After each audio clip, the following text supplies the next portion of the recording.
Koreyada shu domlar ichida, ya'ni magazinlar ham ko'p bo'ladi.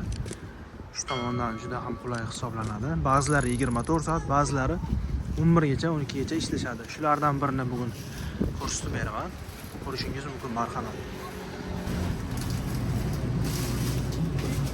Bu yerda ham barcha turdagi oziq-ovqatlarni sotib olishingiz mumkin, xarid qilishingiz mumkin. Faqat go'shtdan tashqari go'shtni iloji boricha halol bozor aka va boshqa shunga o'xshash ilovalardan yoki o'zingiz borib sotib olganingiz ma'qul deb o'ylayman.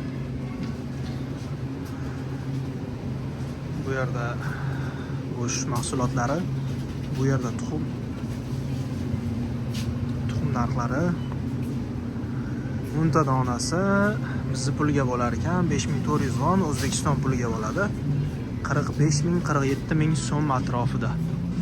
Bu yerda sabzavotlar ko'rishingiz mumkin. Barcha sabzavotlar mavjud.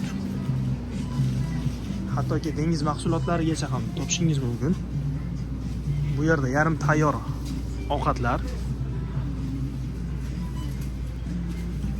Bu tomon sous, har xil ovqatga har xil turdagi souslar olib bemalol qo'shishingiz mumkin. Faqat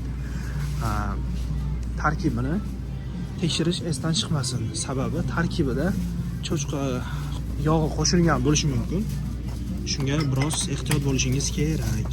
Mana xuddi mana shu tomat pastamizda ko'radigan bo'lsak, cho'chqa go'shti, ya'ni cho'chqa yog'i. Tejikogi, ya'ni cho'chqa deb qo'ygan, lekin asosan go'sht emas, yog'i qo'shiladi. Har doim magazindan narsa olayotib, ya'ni Koreya magazinlaridan narsa olayotib, korzinkalardan tarkibini doimo tekshiring. Hattoki bunga o'xshash marminatlarda ham cho'chqa bo'lishi mumkin. Cho'chqa yog'i mana. Bunda mana hamma sevib iste'mol qiladigan ramyonlar qatori bemalol olishingiz mumkin. Faqat bunda ham o'sha gap, cho'chqa borligiga ehtiyot bo'lib, yokida alkogol borligiga ehtiyot bo'lish kerak. Bu yerda qarasangiz, hattoki 8 oyoqlargacha qo'shilgan va krevetkalargacha shu tomoniga ehtiyot bo'lishingiz lozim. Bu yerda ko'rsangiz har xil turdagi muzqaymoqlar.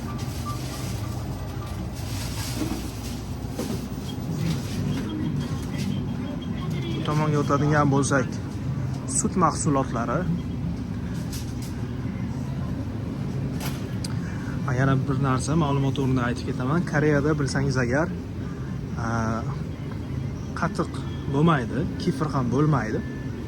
Shuni o'rniga siz mana shu grek yogurtini ishlatsangiz bo'ladi. Narxi 1+1 aksiyada ekan 5280 won. Koreya puliga, bu O'zbekiston puliga bo'ladi 45000 so'm atrofida. Bemalol xarid qilib ishlatsangiz bo'ladi. Bularda tarkibida cho'chqa bo'lmaydi hisob. Yana bir narsa, mana shunday go'sht mahsulotlarini ham olishda ehtiyot bo'lish kerak. Bularni hammasiga 90%ga cho'chqa mahsuloti qo'shiladi. Shuning uchun ehtiyot bo'lib xarid qilayotganingizda go'sht mahsulotlarini ehtiyot bo'lib xarid qilishingizni so'rab qolaman. Bunaqa narsalarni olmaganingiz ham ma'qul.